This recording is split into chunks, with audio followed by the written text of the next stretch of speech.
The Denver airport was humming with the quiet chaos of an early Monday morning. Travelers wheeled luggage behind them, hurried parents tugged impatient children, and businessmen scrolled endlessly through emails on glowing phones. Among the crowd, a woman moved with a measured calm that made her almost invisible. Silver hair tucked neatly behind her ears, a tailored navy coat brushing past her knees, Margaret walked steadily toward gate C-12. She carried no luggage, only a small leather tote resting against her shoulder, yet every step had purpose, every motion bore the precision of someone accustomed to exacting discipline. Passengers barely noticed her. To the casual observer, she was just another elderly woman, retired, polite, maybe traveling alone. Flight attendants passing by smiled politely, exchanged soft pleasantries but didn't linger. She nodded at them with a small, faint smile and returned their courtesy with a gaze that seemed to weigh everything in its path. But there was a sharpness in her eyes, a tension in the way her shoulders held themselves. Even as she waited in line to board, her posture spoke of decades of training, of experiences few could imagine. Margaret's fingers brushed the edge of her tote, feeling the familiar reassuring weight of a notebook inside. She had kept it for years, never knowing when she might need it, though most would never think it held anything extraordinary. The pages were filled with diagrams of aircraft, notes on aerodynamics, emergency procedures, and precise calculations written in the meticulous handwriting of someone trained to survive chaos. Her mind wandered momentarily to the first time she had flown solo, a military jet, F-15E Strike Eagle, over a foreign desert, engines screaming, life and death compressed into every decision. She had been 22 then, fearless and reckless, yet disciplined. Today, the echoes of that life stayed with her, buried beneath decades of civilian existence. Boarding commenced. People swarmed the gate, calling out their seat numbers, dragging carry-ons that rattled and bounced across the terminal floor. Margaret moved forward, calm amidst the bustle, her hand brushing past the metal railings with practiced precision. When her turn came, she handed the attendant her ticket with a polite nod. "Welcome aboard, ma'am," said the young attendant, smiling. Margaret returned the smile, small, almost imperceptible, and stepped onto the jetway.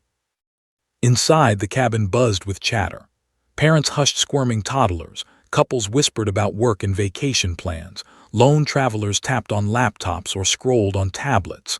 Margaret walked down the aisle deliberately, her eyes scanning the seats. She chose 14A, a window seat that gave her a clear line of sight to the cockpit, the wing, and the horizon beyond. She settled in, buckled herself, and rested her hands on her lap.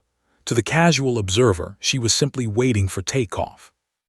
But her gaze was already analyzing every detail: the paneling along the walls, the alignment of overhead bins, the pitch of the cabin floor. Flight attendants passed by with warm greetings, offering refreshments. Margaret accepted a cup of water, sipped slowly, watching the passengers. She noticed the subtle tension in the pilot's voice over the intercom as he welcomed everyone aboard, something that would normally go unnoticed by most travelers. The engines roared beneath the plane, a familiar vibration that pricked at her instincts. Something didn't sit right, though it wasn't obvious. It was a subtle quiver in the aircraft's frame, a whisper beneath the hum of machinery that only someone who had flown in true danger could feel. Children kicked seats, passengers fumbled with laptops and bags, but Margaret remained still, her eyes narrowing as she absorbed every detail. Her fingers drummed lightly on the armrest, subconsciously, a habit from years of reacting in moments when decisions could mean life or death. A young mother struggled to calm her screaming toddler. Margaret glanced at them, offering a soft, reassuring smile. She could see fear, uncertainty, even irritation in the passengers' faces. But she also saw the potential for panic if anything went wrong. And Margaret, who had survived dogfights over hostile territory and handled aircraft crippled by combat damage, felt a familiar surge of adrenaline at the thought of having to take control. As the engines roared to life and the plane began taxiing down the runway, Margaret's calm shifted subtly. Her eyes scanned the ground, noting the friction of the tires, the alignment of the aircraft, the subtlest shuddering of the fuselage. The vibration intensified, a barely perceptible quiver that set her teeth on edge. To anyone else, it would have seemed insignificant, a routine, minor quiver, but Margaret's instincts screamed differently. She leaned forward slightly, listening to the subtle hum, analyzing the rhythm and frequency. Years of combat flying had trained her senses to notice anomalies in milliseconds. Something was off. Passengers leaned back in their seats, chatting, stretching, oblivious to the quiet storm brewing, and the woman in 14A flight attendants moved down the aisle, checking seat belts, performing routine pre-flight duties. Margaret's eyes tracked every movement, her mind calculating probabilities, outcomes, and contingencies. In the back of her mind, she recalled the old mantra drilled into every pilot: trust your instruments, trust your instincts, and always be prepared for the unexpected. Today, those words felt more immediate than ever. Then the first sharp vibration hit, a sudden jolt that ran through the aircraft. Cups rattled in their holders, phones bounced on laps, and passengers gasped. Margaret's body tensed, her hands gripping the armrests. She didn't flinch or panic. Instead, she began mentally tracing the source: landing gear, engines, hydraulics. Her mind ran simulations, old drills, and procedures from a life that few could even imagine. This was no ordinary turbulence. Her heart rate quickened, not with fear but with focus. Overhead, the captain's voice came through again. "Ladies and gentlemen, we're experiencing minor technical difficulties. Please remain seated." There was an edge of tension no casual traveler could ignore. The flight attendants exchanged worried glances. Margaret stayed perfectly still, eyes sharp. Every vibration, every sound, every microshift of the aircraft told her a story. And what it told her was frightening. The plane might not be as minorly affected as the announcement suggested. She wasn't about to act yet, but she was preparing, running through every contingency in her mind, every emergency maneuver she had ever practiced.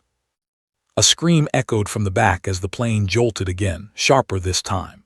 Passengers gripped armrests, children whimpered, and phones clattered to the floor. Margaret's lips pressed together.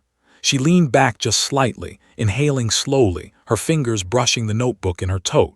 She didn't need it yet, but knowing it was there grounded her. Years ago, it had contained her battle plans, emergency codes, and sketches of aircraft that might otherwise seem unmanageable. Today, it was a lifeline of experience she might soon need. Margaret exhaled, calm but resolute. Her eyes scanned the cabin one last time before focusing on the front, the cockpit, the source of control. She didn't need permission. She didn't need recognition. The passengers and crew didn't yet know who she was, and most would never guess. To them, she was a quiet, silver-haired woman traveling alone. But in moments, that perception could change. And Margaret, who had once danced with danger at supersonic speeds, was ready to step into the storm.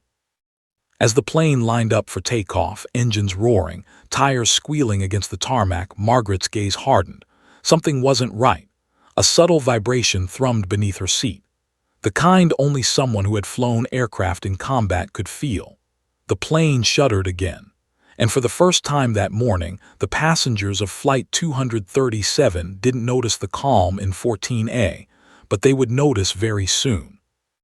The Boeing 737 roared down the runway, engines straining as the aircraft lifted slowly, the wheels rattling against the tarmac before leaving the ground. Inside, passengers leaned back instinctively, some gripping armrests, others closing their eyes as if to hold the plane steady themselves. The young mother in 17C whispered soothingly to her wailing toddler, her voice trembling despite her best efforts. Coffee sloshed over cups and trays. Phones vibrated and clattered. Chaos hummed quietly in the cabin, but Margaret remained calm, a pillar of stillness amid rising tension. Her eyes scanned the cockpit doors, her mind calculating every nuance of the plane's subtle vibrations. The first vibration had been minor, almost imperceptible to anyone untrained. But the second, sharper tremor told Margaret everything she needed to know. Something was wrong with the hydraulic systems. Her pulse quickened, not with fear, but with clarity. Decades of military flight had conditioned her to recognize danger before others could, to anticipate problems that no one else could even see. She traced the sound, the shift of the fuselage, the barely noticeable quiver beneath her seat, and it all added up to one unavoidable conclusion. The plane wasn't behaving normally. She glanced at the passengers around her. A businessman muttered into his phone, oblivious to the subtle panic building, while a young couple in row 12 whispered hurriedly to each other. A teenager tapped at a tablet, headphones on, completely unaware. Margaret's gaze softened briefly. None of them could know that the woman in 14A had once flown aircraft in combat zones where a wrong move meant instant death. None of them could know she had landed crippled jets after engines failed, systems exploded, and radar screens went dark. Today, she might have to do it all again, this time over the Rockies. "Ma'am, are you okay?" A flight attendant appeared at her side, concern flickering across her face. Margaret nodded once, her expression unreadable. "I'm fine," she said softly, almost automatically. But inside, she was already mentally moving through the steps she might have to take. She had prepared for this kind of emergency her entire life, though she had long believed those days were behind her. Yet now, she realized, experience was the only thing that could save everyone on board. The captain's voice crackled over the intercom, unusually tense. "Ladies and gentlemen, we're experiencing a minor technical issue. Please remain seated." Margaret's eyes narrowed. Minor didn't shake the plane like this. Minor didn't trigger vibrations in the fuselage that she had only felt once before in a jet riddled with anti-aircraft fire over foreign skies. She kept her breathing even, her hands folded on her lap, and ran mental simulations. Hydraulic failure. Partial system loss. Control surfaces unresponsive. She could feel the adrenaline prickling in her veins, the kind that demanded focus, precision, and instant action. Another jolt hit, this one sharper, more insistent. The plane shuddered violently, throwing coffee, tablets, and phones to the floor. Screams erupted from the back of the cabin. Margaret's body tensed, but her mind moved faster than anyone's imagination. She had flown crippled jets in hostile territory, where every decision was a matter of life and death. She knew that every shake, every vibration, every quiver meant something. Her training had taught her to listen to the aircraft, to read it like a person, to anticipate its needs before anyone else even realized it was struggling. The flight attendant beside her hesitated. "Ma'am, you really don't need to be concerned." Margaret turned slowly, her voice low, controlled, but edged with command. "I need to know where the cockpit is. Now." The attendant froze. I can't just." "Take me there," Margaret said sharply. "I've flown disabled aircraft before. I can help." For a moment the attendant stared, shock flashing across her face. She saw something in Margaret's eyes, something commanding, unmistakable, impossible to ignore. This wasn't an ordinary passenger. This wasn't an elderly woman traveling alone. Something in her bearing suggested authority born of extreme experience, something that could and would save lives. The captain's voice came over the intercom again, this time tense, strained. "We're experiencing hydraulic anomalies. Passengers, please remain calm." Margaret felt a surge of clarity. This was no routine malfunction. If the hydraulics failed completely, the plane's control surfaces, flaps, ailerons, rudder would respond sluggishly, maybe not at all. Landing would become a nightmare, a test of precision she hadn't anticipated this morning. But she was ready. She had to be. The attendant hesitated, then with trembling hands guided Margaret down the aisle. The passengers watched, whispering, some sensing urgency but not knowing why. Margaret's presence radiated confidence, an unspoken authority that made even panic momentarily pause. She moved with purpose, unaffected by the rolling of the aircraft or the chaos around her. The plane quivered again, throwing a young boy forward in his seat. Margaret's hand shot out instinctively, steadying him, her eyes scanning every motion, every possibility. When they reached the cockpit door, the crew there turned in shock. Margaret's calm, commanding presence filled the cramped space. "What's going on?" asked the first officer, his hands shaking on the yoke. "The rear hydraulic line," the captain replied, his voice tight. "Partial loss. Controls are sluggish." Margaret didn't flinch. She stepped closer, scanning every gauge, every panel. "I can stabilize the aircraft manually," she said. Her voice carried the precision of someone who had lived every word. "I've landed planes with far worse damage." The captain and first officer exchanged incredulous looks. A silver-haired woman who appeared fragile to anyone glancing briefly was claiming she could do what they might not even manage. The cockpit was tense, every alarm light glowing like a heartbeat, the aircraft trembling beneath them. A sudden shudder ran through the plane, rattling controls and sending the first officer's coffee flying. "This isn't a simulation," he muttered. "We're losing responsiveness fast." Margaret's eyes scanned the instruments. "You're fighting her wrong," she said. "Small inputs, gradual corrections. Keep the nose steady. Follow my lead. I'll guide you."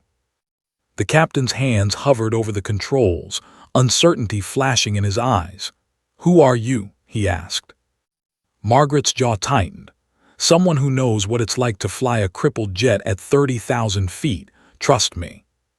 For a heartbeat, the cockpit fell silent. Outside, passengers continued murmuring, unaware that their fate now rested in the hands of the woman in seat 14A inside. The aircraft's vibration grew, subtle alarms chimed, warning of further hydraulic degradation. Margaret's eyes never left the panels. She ran calculations in her head, traced airspeed, weight, altitude, and the shifting center of gravity. She could feel the plane, as if it were alive, and she knew every microsecond would matter in the seconds to come. "Lead us," the captain finally said, swallowing hard, his voice tight. "We're with you." Margaret nodded once. The calm that had concealed decades of experience now crystallized into action. She was no longer a passenger. She was a pilot again, a fighter pilot who had survived the impossible and who was about to confront it once more, this time with hundreds of lives depending on her every decision. The plane jolted violently once more, a reminder that the storm had only begun. Margaret's hand hovered near the controls, her mind racing, the rhythm of past missions echoing in her chest. She had faced death before, in skis filled with fire and missile trails, in jets that screamed in protest under combat damage. Today, she would face it again. And no one, not the crew, not the passengers, not the bustling world beyond the cabin windows, would ever know the truth, until the moment she saved them all.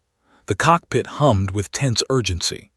Alarms blinked like frantic warnings across the control panels, each one a stark reminder that the plane was faltering.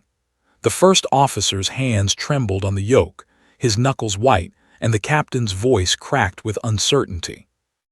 Margaret, however, remained composed, every line of her body poised with decades of ingrained discipline.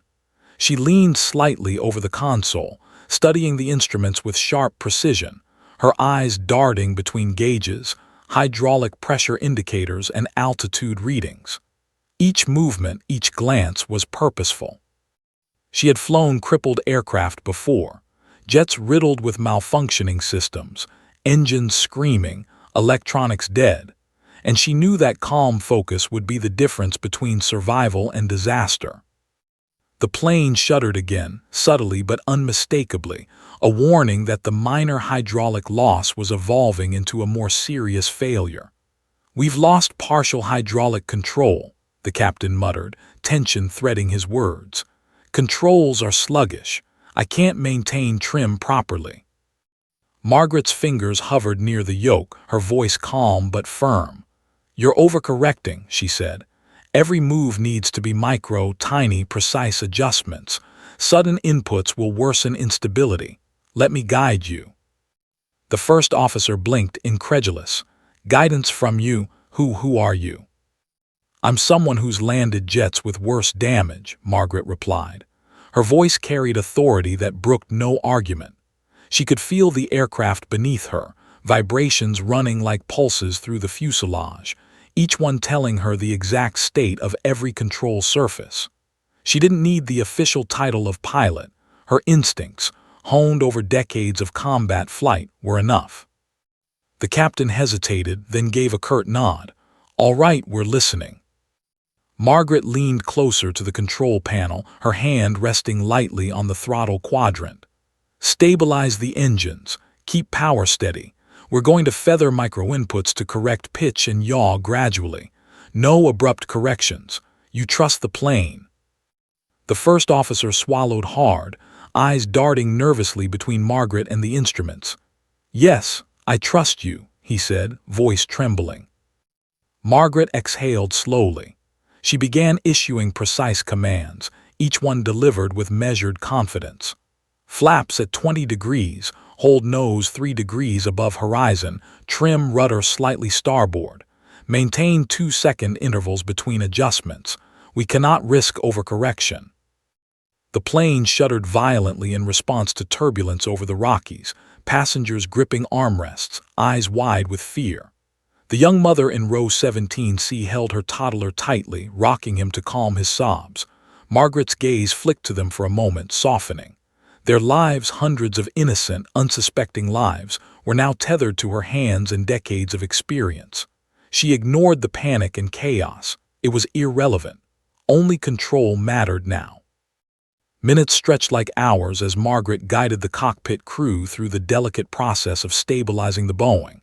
Every movement had to be precise, every input calculated, every reaction measured. A subtle quiver in the fuselage made her inhale sharply. She tapped the trim wheel lightly, correcting micro-angles that no civilian pilot would even notice. The plane began to respond, slowly, agonizingly, but positively.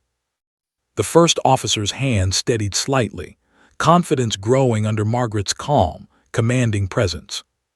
Then came another warning, a flashing red light indicating further hydraulic deterioration. "The aft control surfaces are degrading faster than expected," the captain said, voice tense. "If this keeps up, we might lose aileron response entirely." Margaret's jaw tightened. "Then we adapt. We'll use differential thrust to assist maneuvering. You'll maintain power balance while I guide pitch and yaw manually. We're not done yet." The first officer's hands flew over the throttles, adjusting minutely as Margaret issued precise instructions.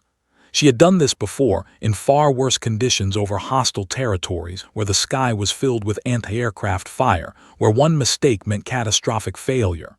Her training, ingrained into muscle memory, had prepared her for this. Civilian planes were different, yes, but physics didn't change. Control, balance, and timing remained absolute. The plane dipped suddenly, a shudder that sent unsecured items skidding across the cabin floor. Passengers screamed, the young couple in row 12 huddled together, and the toddler cried out. Margaret's voice was calm, unwavering. "Trim starboard by 2 clicks. Increase power gradually by 3%. Correct pitch, hold steady. Steady hands, steady minds." Her eyes flicked to the pilots. "No hesitation, follow me, trust the adjustments. Overcompensation is death." The captain swallowed hard, tension visible in every line of his face. "We've never trained for this," he muttered. "Training isn't experience," Margaret said quietly but firmly. "Experience is surviving when training fails. I've flown crippled jets. I've landed planes with partial systems dead. We'll make it." She paused for a fraction of a second, listening to the subtle hum of the engines, the quiver in the fuselage, the almost imperceptible sway of the wings. Her mind traced the exact movements needed to keep the plane stable. Then she acted, guiding the yoke lightly with the captain's hands hovering near, following her lead. Gradually, imperceptibly, the aircraft steadied. The first officer let out a shaky breath. It's responding," he said. Margaret didn't relax. "It's not over," she reminded him. "We're not done until she's on the ground safely." A sudden lurch threw the cockpit off balance. Smoke wafted from beneath the panel, an ominous sign of stressed avionics. Margaret coughed lightly, eyes narrowing. "Electronics overheating. We'll need to manage systems manually for descent." She leaned over the panel, issuing precise instructions. Lower flaps gradually to avoid excessive drag. Maintain differential thrust. Avoid banking more than 5 degrees. Keep the nose steady. Outside, the Rockies loomed, jagged and unforgiving. The plane's descent had to be carefully calculated. Too steep, and they risked structural stress. Too shallow, and the runway might not be reachable. Margaret traced the valleys on the horizon, calculating a path that offered the longest approach with minimal banking. Her mind ran 1,000 calculations per second. The pilots watched in awe and disbelief. "Ma'am, you're unbelievable," the captain said quietly. Margaret didn't reply. Focus consumed her. She ignored the growing tension in the cabin behind her. She didn't think of fear, didn't think of fatigue. Only control, precision, and survival mattered. Every passenger's life, every second, rested on her hands and mind. Another shudder. The plane was heavy now, a wounded beast, its systems straining against gravity and flawed hydraulics. Margaret's voice cut sharply through the cockpit air. "Adjust trim now, minor input starboard, gradual lift. Hold power steady. We're descending into a valley, use it to bleed altitude safely." The captain and first officer exchanged stunned glances, then followed her instructions. Slowly, methodically, the plane responded, the quivers easing just slightly. But Margaret knew the most dangerous moments were still ahead: approach, landing, and the unforgiving physics of a partially disabled aircraft. The plane could not falter now. The first officer exhaled shakily. "I can't believe this is happening. Who even are you?" Margaret's lips pressed into a thin line. "Someone who's forgotten how to be invisible. Someone who's remembered how to fly when nothing else works." The plane shuddered again, turbulence slicing through the valley approach, sending a wave of panic through passengers. Margaret gripped the edge of the console lightly, eyes sharp, mind sharper. This was no simulation, no training exercise. Real lives were at stake, hundreds of them, and failure was not an option. She had faced death before, many times, and she would face it again. Here in this commercial jet over the Rockies, with the world unaware of the woman who had once been a fighter pilot, now ready to become a savior. The plane shuddered violently again, pitching slightly to the right as a jolt ran through the fuselage. Passengers screamed, gripping their armrests as overhead bins rattled, loose items spilling onto the floor. The young mother clutched her toddler close, whispering frantic assurances, though her own eyes betrayed panic. Margaret remained calm, a pillar amid the storm, every fiber of her being hummed with focus. She scanned the cockpit instruments once more, noting the hydraulic failures, the rising temperature in the avionics bay, and the subtle wobble of the control surfaces. The situation was dire, but she had faced worse, and survived. "Brace for turbulence," the first officer muttered, voice tight, as the plane rocked again. Margaret's eyes never left the gauges. Her fingers hovered near the controls, poised for action. She didn't speak unnecessarily, every word had to matter. "We need to stabilize, roll, and yaw," she said finally, low and commanding. "Micro-adjustments only, no sudden movements. This plane will respond if we don't fight it." The captain nodded, sweating, fingers shaking on the yoke. He glanced at Margaret, then at the instruments, and realized that this woman, who appeared frail to any observer, radiated authority. There was no hesitation in her eyes, no doubt, no fear, only focus honed through decades of life-and-death experience. He swallowed hard, realizing that their survival might hinge entirely on her. Suddenly the plane lurched violently to the left, sending a wave of panic through the cabin. Screams echoed and luggage tumbled down aisles. Margaret leaned slightly, her hand brushing the throttle, her eyes flicking rapidly across gauges. "We're losing aileron response," she noted calmly. "Differential thrust will compensate. Captain, increase right engine by 3%. First officer, stabilize pitch with small micro-adjustments. We cannot overcorrect." The cockpit was tense, alarms blinking, warning lights pulsing like frantic heartbeats. The smoke from the overheating avionics bay thickened slightly, curling upward toward the pilots' heads. Margaret's mind raced, running calculations in real time. She traced the glide path, nodding the nearest valley runoff that could give them a gradual approach. Every moment counted. She spoke with precision, issuing commands that were barely above a whisper yet impossible to ignore. Outside, the Rockies loomed, jagged peaks piercing clouds that shimmered gray in the morning light. Any miscalculation now could send the plane smashing into the mountainside. Margaret's eyes scanned the horizon, calculating angles, wind currents, and potential landing vectors. The first officer adjusted the throttle obediently, following her directions, while the captain shifted the yoke minutely. The plane responded, though imperfectly. Every movement was delicate, every micro-adjustment critical. Margaret's thoughts briefly flicked to the passengers. Hundreds of lives she could not see in the cockpit but felt in her calculations. The young couple in row 12 whispering prayers, the businessman tapping nervously at his laptop, the small boy clutching his mother's arm, eyes wide with fear. She couldn't let them die. She wouldn't. She had faced death before in combat, seen fellow pilots lost in skis filled with fire and smoke, and she would not let this plane, this aircraft of innocent lives, succumb. "Keep nose slightly up," Margaret said, voice steady. "Increase power gradually, no sudden bursts. Flaps 20 degrees. Trim slight starboard. Valley runoff is our path." The captain and first officer followed her commands, their own fear tempered by the precise calm in her voice. The aircraft shuddered violently as turbulence tore through the valley, gusts slamming against the fuselage, but Margaret's instructions kept the plane relatively stable. Every passenger movement, every object in the cabin, every creak and groan of metal seemed to echo through her mind. She had to anticipate every variable. Smoke now curled visibly from the panel beneath the pilot's feet. "Electronics overheating faster than expected," Margaret noted, coughing lightly.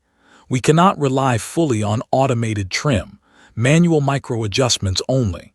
She braced herself, gripping the throttle quadrant lightly, ready to act at a moment's notice. Her voice carried authority, and the pilots obeyed instinctively. Suddenly, a violent gust pushed the plane sideways. Margaret's heart rate spiked, but her hands remained steady. "Hold heading. Use differential thrust now, don't overcorrect." The captain adjusted the engines carefully. The first officer nudged the yoke in tiny, precise movements. The plane responded, slowly regaining stability. A collective exhale from the cockpit hinted at relief, but Margaret knew it was only temporary. The most dangerous moments were still ahead, approach and landing. The plane lurched again. Overhead bins rattled violently. Screams filled the cabin. Margaret leaned forward, eyes scanning the altimeter and glide path. She pinpointed the valley below, calculating every meter of descent needed to align with the emergency landing zone. "Keep wings level, nose steady. Approach gradually. Eyes on instruments, not the panic around us." The captain glanced at her, admiration mixed with disbelief. "I've never seen anyone." "Focus," Margaret interrupted, voice calm but firm. "We have seconds, not minutes." The plane dipped sharply, turbulence slicing through the cabin like a blade. Margaret's fingers danced lightly across the trim controls, adjusting pitch and yaw with micro-precision. "Hold power steady, small increments only. Correct roll gradually. This is not over, not until we're on the ground." Smoke now thickened in the cockpit, acrid and rising. Margaret ignored the sting in her eyes and the heat licking her feet. Every passenger's life depended on her. Her mind ran faster than thought, drawing on every instinct, every training drill, every mission where she had flown crippled aircraft into hostile zones. Experience, not fear, guided her. She had landed jets where electronics failed entirely, where fire erupted across fuselages, where every error was fatal. Today would be no different. "Valley runoff confirmed," she said sharply, pointing to a narrow strip visible through the cockpit windshield. "Line up with it. Gradual descent. Flaps 20 degrees, trim starboard. Engines balance differential thrust." The captain's hand steadied, following her precise instructions. The first officer nodded, adjusting throttle and yoke with trembling but obedient fingers. The plane responded slowly, agonizingly but positively. Margaret exhaled lightly. Relief flickered, but she didn't relax. The most dangerous moment, the final approach, was still ahead. She caught the first officer's gaze. "You trust me?" she asked, her eyes piercing. "Yes," he whispered, barely audible. "I trust you." Margaret nodded once. The plane lurched again, turbulence slamming it sideways. She adjusted the trim. Micro inputs, precise, delicate. Hold steady, keep wings level, eyes on instruments, not panic. Passengers screamed, gripped armrests, clutched children. Margaret's gaze swept across the horizon again, calculating every detail, every angle, every microsecond of descent. This was the moment where decades of experience mattered more than anything else. One wrong calculation, one sudden movement, and disaster would strike. She tightened her jaw. There would be no mistakes today. Another violent shudder ran through the fuselage, rattling the cockpit and the cabin alike. Margaret gritted her teeth. Hold line, differential thrust, micro adjustments, gradual descent. Trust me, trust the plane. The plane wobbled again, but slowly, imperceptibly, it began to stabilize. The valley below stretched out like a lifeline, narrow and unforgiving. Margaret's pulse matched the rhythm of the aircraft's trembling heartbeat. The storm was not over, but she had begun to wrest control from chaos. And as the passengers braced themselves, gripping armrests and whispering prayers, no one yet knew the truth of the silver-haired woman in 14A. No one knew she had once flown combat missions over hostile skies, navigated life-and-death scenarios, and survived when every instrument, every warning, every system had failed. But now, on this commercial flight, that experience was about to save hundreds of lives, and Margaret was ready to prove it. The valley stretched beneath the Boeing 737 like a lifeline, narrow, unforgiving, jagged edges cutting toward the horizon. Margaret's eyes flicked from instruments to terrain and back again, absorbing every detail in a fraction of a second. The plane's vibration had lessened slightly under her guidance, but the emergency was far from over. Hydraulic systems continued to fail intermittently, and the avionics smoke thickened in the cockpit. Each jolt reminded Margaret of the stakes. Hundreds of lives hung in the balance, and there would be no margin for error. Every micro-decision mattered. One miscalculation would be catastrophic. The first officer's hands shook on the yoke. I've never dealt with anything like this," he admitted, voice tight, white-knuckled on the controls.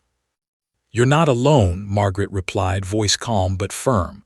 "We act together. I guide, you follow. Minor inputs only, micro-adjustments. Sudden movements are deadly." The captain's jaw clenched. "We're losing responsiveness in the ailerons. If it gets worse, lateral control will vanish entirely." Margaret's eyes narrowed. She studied the instruments, then the valley ahead. She calculated the glide slope, factoring in turbulence, wind shear, and the plane's sluggish control response. "We'll use differential thrust to compensate for roll. Keep engines balanced. Minimal banking. Nose slightly high. Flaps 20 degrees. Her voice carried authority that brooked no argument. A violent lurch hit the plane. Coffee spilled in the cabin. Passengers screamed. Overhead bins rattled. A young child in row 18A cried uncontrollably while a man in business attire gripped his armrest until his knuckles whitened. Margaret's gaze flicked toward the cabin for a brief moment. She silently acknowledged their fear but returned to the cockpit instruments. There was no time to comfort them now. Control came first. Life came second, and only if she succeeded. Smoke thickened, curling from beneath the instrument panel.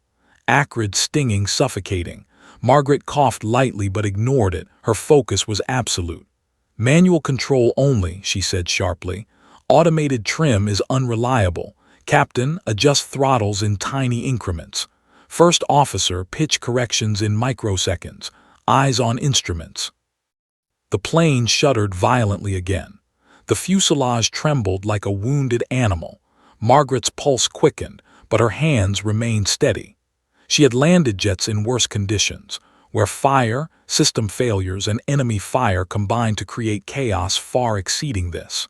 The difference now was the lives on board, hundreds of innocent Americans unaware of the danger beneath their feet. Margaret's mind raced, calculating descent angles, throttle adjustments, rudder compensation.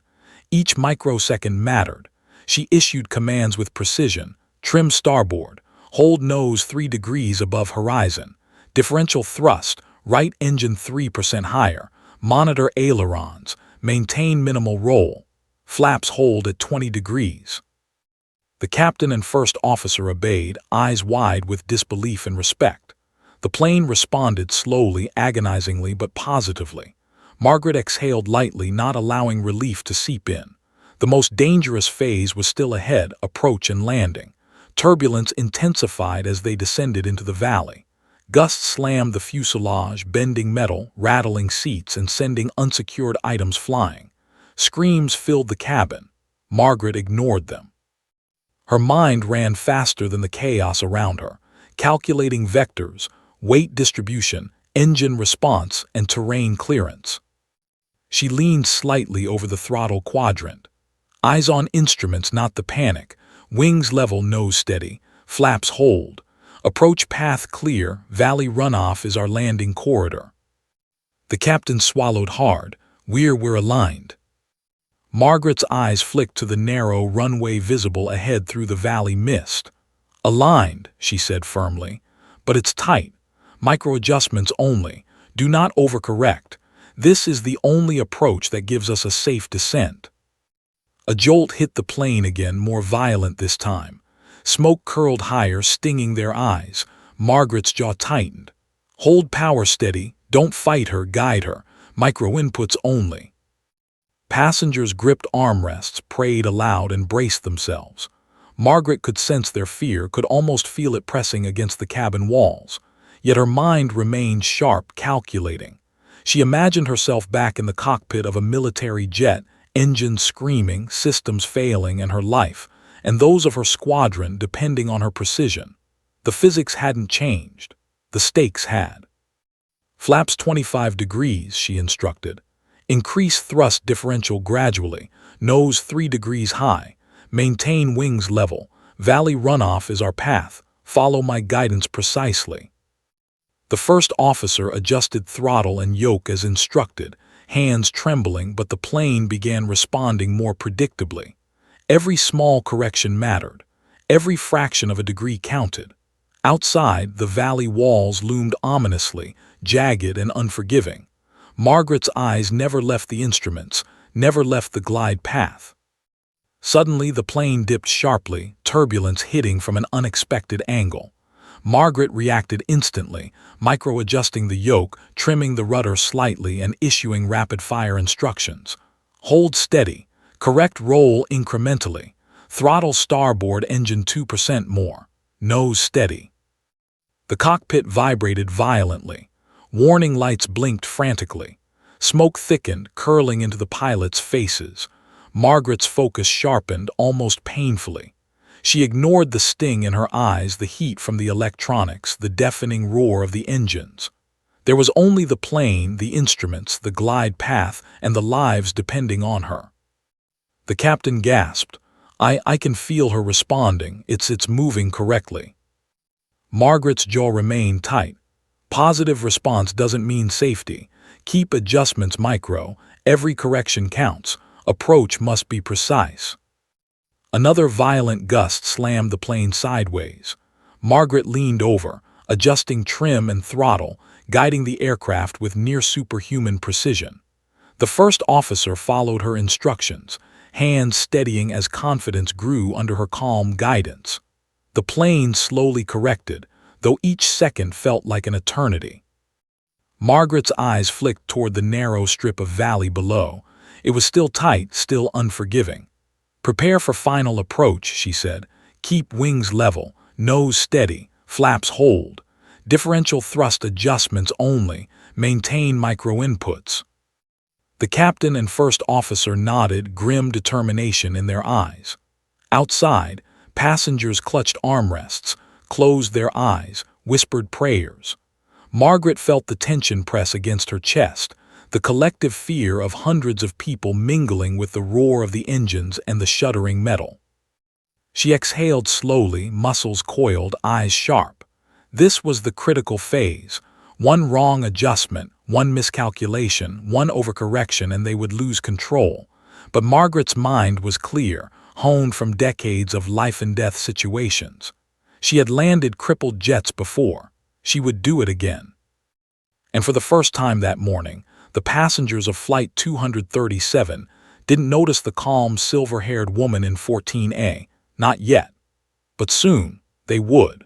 And she would become the difference between life and death. The narrow valley beneath the Boeing 737 seemed to close in as the aircraft descended. Turbulence ripped through the fuselage with increasing intensity, each shudder a stark reminder of the plane's compromised hydraulics. Smoke from the overheating avionics bay thickened, curling upward and stinging the pilot's eyes. Margaret remained the eye of the storm, unyielding, her gaze sharp, her mind running through thousands of calculations per second. Every microsecond mattered. Every small adjustment, every slight touch of the throttle or yoke could be the difference between survival and disaster. "Final approach in sight," Margaret said, voice calm, precise, cutting through the cacophony of alarms and engine roar. Her hand hovered near the throttle quadrant. "Micro-adjustments only. Differential thrust to stabilize. Do not overcorrect. Keep wings level. Nose steady. Flaps 25 degrees. We're threading a needle here." The first officer's hands shook visibly on the controls. I've never done anything like this," he admitted. "You're not doing it alone," Margaret replied, her tone firm yet reassuring. "We act together. Follow my lead. Trust the adjustments." The captain swallowed hard, nodding, white-knuckled on the yoke. His face was tense, every line etched with fear and focus. The plane lurching violently beneath them mirrored the tension in his chest, but Margaret's presence radiated authority that was impossible to ignore. She leaned slightly, scanning every gauge, every warning light, every subtle quiver of the fuselage. The plane was responding better now, but only if precision continued. Outside, the jagged peaks of the Rockies loomed, clouds shifting rapidly with unpredictable winds. The valley was narrow, the approach unforgiving. Any miscalculation, any sudden movement, and the plane could collide with the mountainside. Margaret's mind traced the glide path with surgical precision. She calculated descent rate, throttle adjustments, rudder balance, and pitch angles simultaneously. Her fingers danced lightly across trim and throttle, micro-adjusting in response to every vibration and gust. The plane jolted violently. Passengers screamed, gripping armrests. Luggage tumbled across aisles. The young mother held her toddler tight, whispering prayers.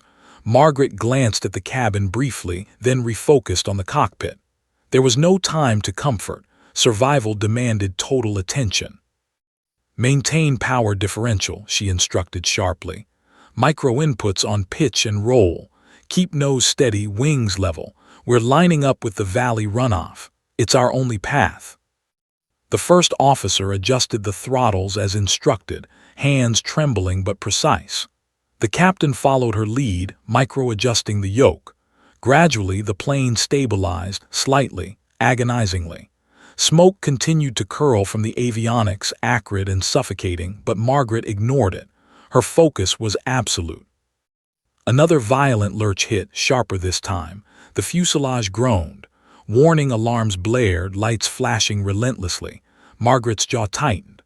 "Hold steady, differential thrust, right engine increased 2%, trim starboard, micro-adjustments only, we're almost aligned." The plane responded, but only slightly. Every second was critical. Margaret's mind calculated the perfect descent, balancing throttle, trim, and gravity, all while compensating for failing hydraulics. She imagined herself in a military jet over hostile territory, engines screaming, systems failing, lives depending on her. The stakes were identical, only different faces sat in the cabin now. Passengers clutched their armrests, eyes wide. Whispers of prayer, stifled sobs, and quiet gasps filled the cabin. The young boy in row 18A whimpered, holding his mother's hand. Margaret's gaze softened briefly, a silent acknowledgement of the lives depending on her. She pushed the thought aside, focusing on the instruments. Fear would not save them. Precision would. Flaps 30 degrees, she said calmly. Reduce airspeed gradually. Keep nose slightly high. Differential thrust to maintain level wings. Valley runoff is our only option. Trust it. Trust the plane. The captain and first officer followed her instructions with trembling determination. Outside, the valley stretched ahead, a narrow corridor cutting through jagged peaks. Margaret's eyes flicked constantly between instruments and terrain. She could feel the plane's pulse through the vibrations and quivers, every microshift translating into critical information. A sudden gust slammed the plane sideways. Margaret's hand shot to the yoke, micro-adjusting instantly. Hold, don't fight her, guide her. Micro-inputs only, wings level, nose steady. The plane responded, gradually regaining alignment. Smoke curled thickly now, stinging eyes and throat, but Margaret's focus remained unbroken. She could see the runway now, a tiny strip in the valley floor, barely wide enough for the crippled 737. Her pulse matched the plane's rhythm, fast, controlled, precise. Prepare for landing, she instructed, voice calm but commanding. Reduce speed gradually, flaps 35 degrees, differential thrust to maintain level wings, nose slightly high, focus on touchdown point, micro-adjustments only. The first officer's hands were steady now, his earlier panic replaced by trust in her commands. The captain nodded, adjusting throttles and yoke minutely. The plane responded more predictably, though turbulence continued to batter it. The cabin rattled violently, screams echoed and luggage clattered. Margaret's eyes flicked briefly to the passengers. They had no idea who she was, no clue of the decades of experience behind her calm demeanor. She had flown jets in combat zones, landed crippled aircraft, survived conditions most pilots only read about. Today, all of that experience was concentrated into these critical moments. Focus, she muttered to herself. Precision, control, micro-adjustments, lives depend on this. Another violent gust hit, the plane pitching slightly. Margaret adjusted trim, micromanaging throttle and pitch. The valley below grew closer, runway visible, narrow but within reach. Her eyes locked on the touchdown point, calculating speed, altitude, and descent angle simultaneously. Steady, steady, she whispered. Micro-adjustments only, differential thrust, nose high, wings level, align with runway. The plane shuddered violently, the fuselage groaning. Margaret's hands danced across controls, precise, deliberate, unwavering. The captain and first officer followed her guidance, hands steady under her calm command. The runway approached rapidly. Margaret issued final instructions. Reduce airspeed incrementally. Maintain nose slightly high, flaps full, differential thrust, engines balanced, micro-adjustments only. We land in one shot, no mistakes. The aircraft lurched again, turbulence threatening to throw it off course. Margaret's gaze never wavered. She micro-adjusted every control, guiding the plane with surgical precision. Outside, passengers clutched armrests, whispered prayers, eyes wide in terror. They didn't know it yet, but their survival depended entirely on the silver-haired woman in 14A. Margaret's lips pressed together, jaw tight. The runway loomed, the final approach just ahead. Every life on board, every second of focus, every adjustment converged on this one moment. The valley below stretched, unforgiving, ready to punish any miscalculation. But Margaret had prepared her whole life for this, had trained for the impossible, survived the unimaginable. Now she was about to prove it. The valley stretched beneath them, a narrow, unforgiving corridor carved between jagged peaks. The Boeing 737 shuddered violently as turbulence continued to batter the aircraft, yet Margaret's focus never wavered. Every vibration, every quiver, every jolt of the fuselage became information in her mind. Calculations, corrections, micro-adjustments, all executed with precision honed over decades of high-stakes flying. The runway, a mere strip of asphalt barely visible through swirling mist, loomed ahead. One mistake now and all would be lost. Final approach confirmed, Margaret said firmly, voice calm but imbued with authority.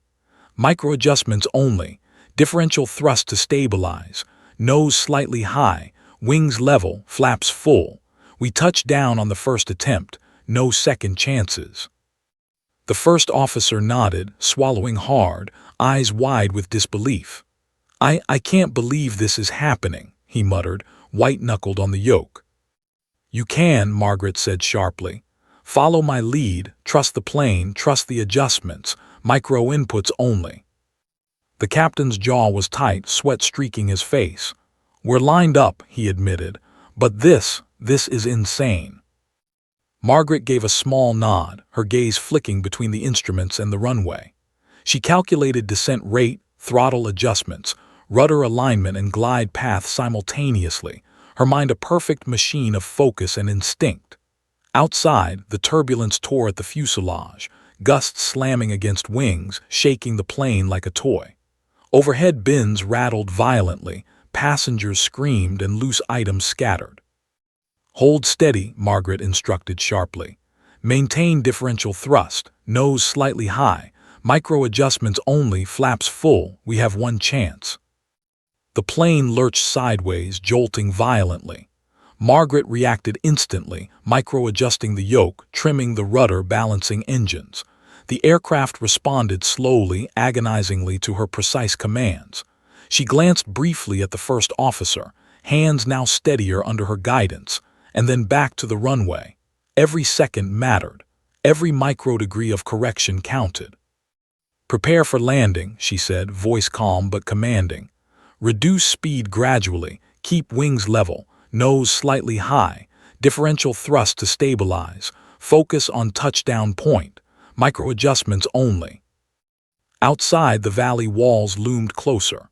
The runway, narrow and unforgiving, seemed impossibly small from the cockpit. The engines roared, shaking the fuselage, but Margaret's hands remained steady. She guided the plane with surgical precision, her body tense, eyes locked on instruments and terrain, mind racing faster than anyone else could imagine. The first officer adjusted throttle and yoke as instructed. The captain followed her guidance, micro-adjusting every movement. The plane began to descend with agonizing slowness toward the strip. Smoke from the avionics bay thickened, curling upward, stinging eyes, but Margaret ignored it. Focus was survival. Everything else was irrelevant. Passengers screamed, gripped armrests, whispered prayers. The young mother held her toddler tightly, whispering assurances that trembled despite her voice. Margaret's gaze swept the cabin briefly, a silent acknowledgement of the lives depending on her, and returned to the instruments. Fear would not save them. Precision would. Another violent gust struck. The plane pitched and yawed. Margaret micro-adjusted throttle and trim instantly. Hold, wings level, nose steady, micro-inputs only, differential thrust. The first officer obeyed, hands steadying under her guidance. Slowly, agonizingly, the plane stabilized. The runway stretched ahead, impossibly narrow, yet within reach. Margaret's eyes calculated the exact angle of descent, factoring turbulence, weight, compromised hydraulics, and engine thrust. Line up perfectly with runway centerline, nose slightly high, flaps full, reduce airspeed gradually, micro-adjustments only. We land in one attempt. The captain swallowed hard. I've never seen anyone. Focus, Margaret interrupted, voice calm but razor-sharp. We touch down, then we control the rollout. No panic, micro-adjustments only, eyes on instruments. Life depends on it. The aircraft dipped violently with another gust. Passengers screamed. Luggage rattled violently, coffee spilled across the cabin. Margaret's hands moved instinctively, precise, deliberate, unwavering. The fuselage shuddered as the wheels neared the runway. Her mind calculated every microsecond, every inch of descent, every adjustment to throttle, trim, and yoke. The plane obeyed slowly, perfectly under her guidance. Touchdown imminent, she said. Wheels first, nose slightly high, differential thrust. Keep wings level, maintain control, micro-adjustments only.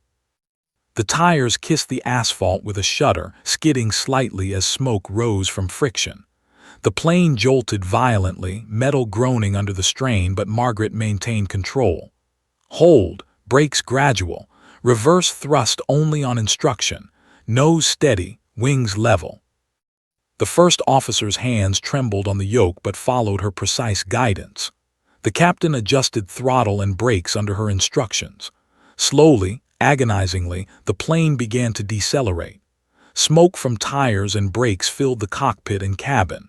The fuselage quivered, yet Margaret remained the calm center, micro-adjusting throttle, yoke, and trim as needed. Passengers clutched armrests, some screaming in relief, some crying, some silent in disbelief. The young mother hugged her toddler, tears streaming.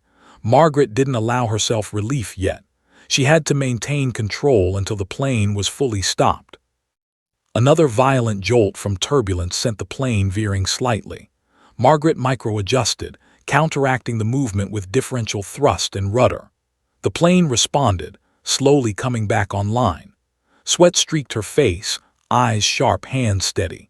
She had trained for this moment in her life, though she never expected it would come now, in a civilian 737 with hundreds of strangers depending on her. The tires screeched, brakes screamed, engines roared in reverse thrust. Margaret guided the plane perfectly along the narrow runway, micro-adjusting every second. The fuselage shuddered violently with friction and stress, but under her control the aircraft slowed steadily. Finally the plane rolled to a stop. The engines powered down. Silence, thick and heavy, enveloped the cabin for a heartbeat. Then slowly passengers began to exhale, murmurs of relief and awe spreading. Some cried, some hugged each other. The young mother whispered, "Thank God," over and over, holding her child. The captain and first officer slumped in their seats, trembling, pale, eyes wide. I don't believe it," the captain whispered. We made it." Margaret allowed herself a small exhale, shoulders relaxing fractionally. She turned slightly, glancing at the pilots. "It's not over until everyone is safe," she said softly.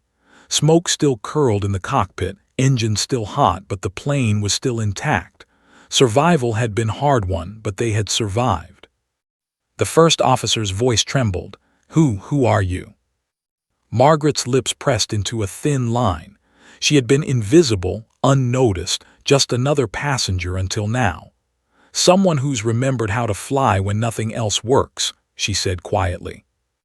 Outside, passengers began to emerge from their seats, some cheering, some shaking.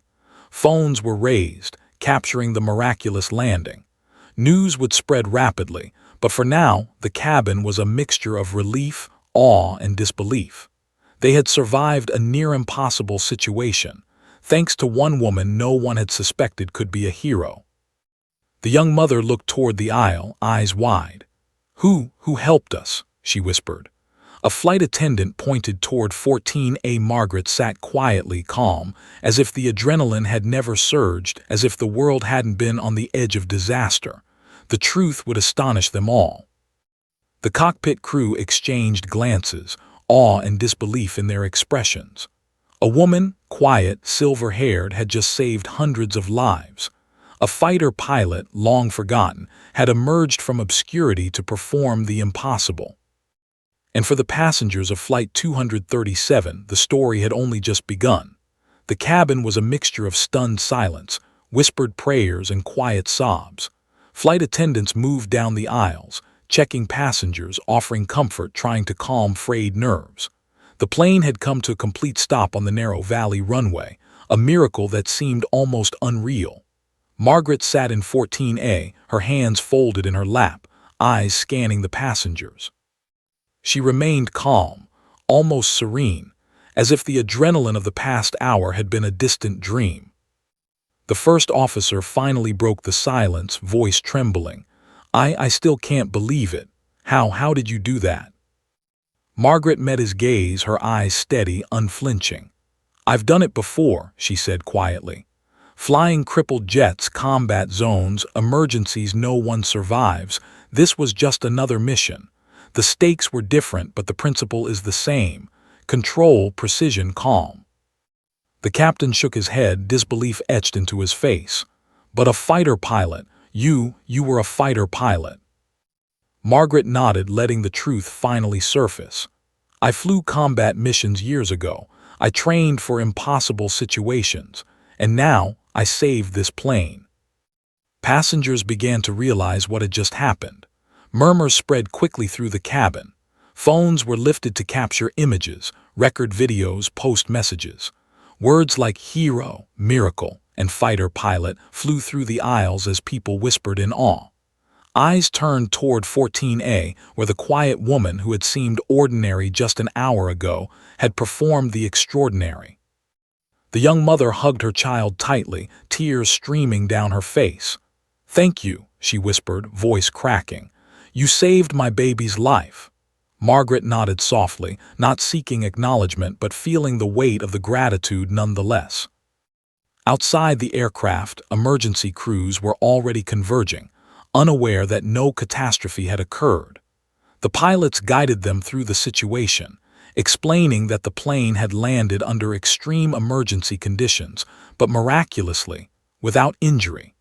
News helicopters hovered overhead, capturing footage, the story already beginning to go viral before the plane doors even opened.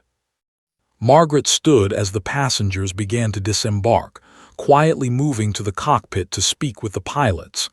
"You did more than I could have asked," the captain said, shaking her hand. "I can't imagine anyone else handling that situation." "I just stayed calm," Margaret replied, her voice steady, "and trusted my instincts. You both did your part too. We did it together." Outside, reporters began to gather, cameras trained on the plane and the heroic figure who had seemingly appeared from nowhere.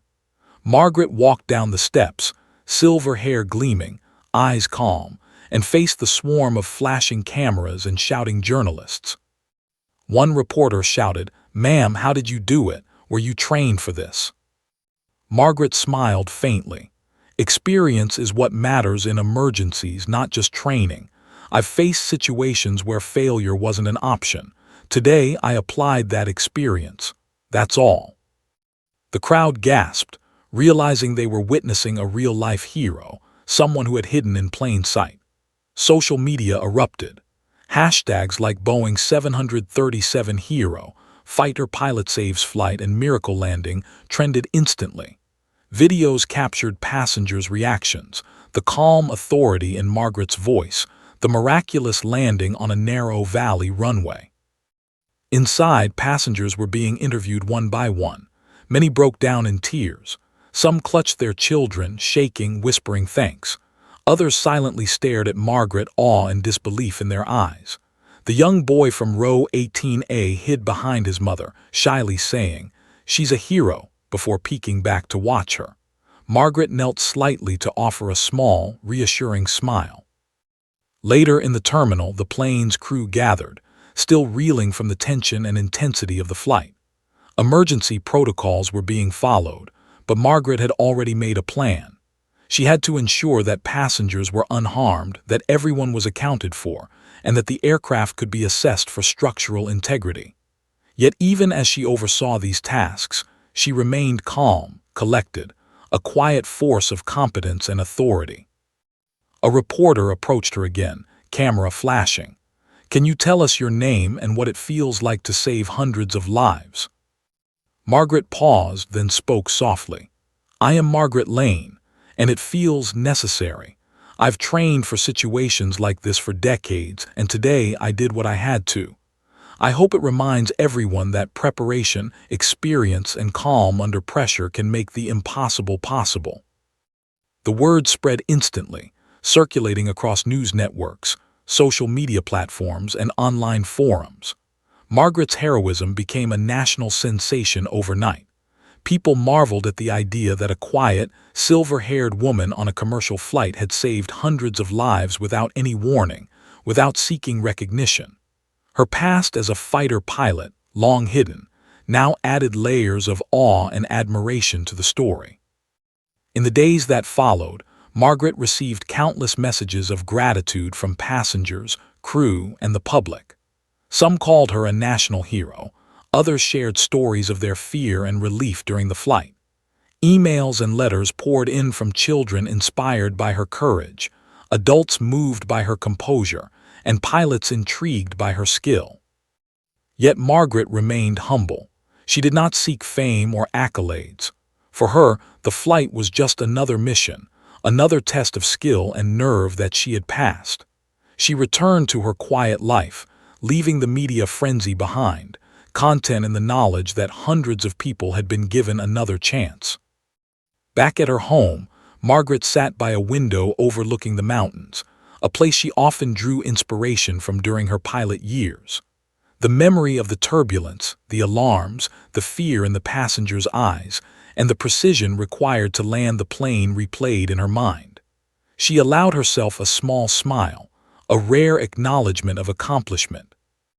It had been decades since she last flew in combat, decades since she had relied on every ounce of training, skill, and instinct to save lives.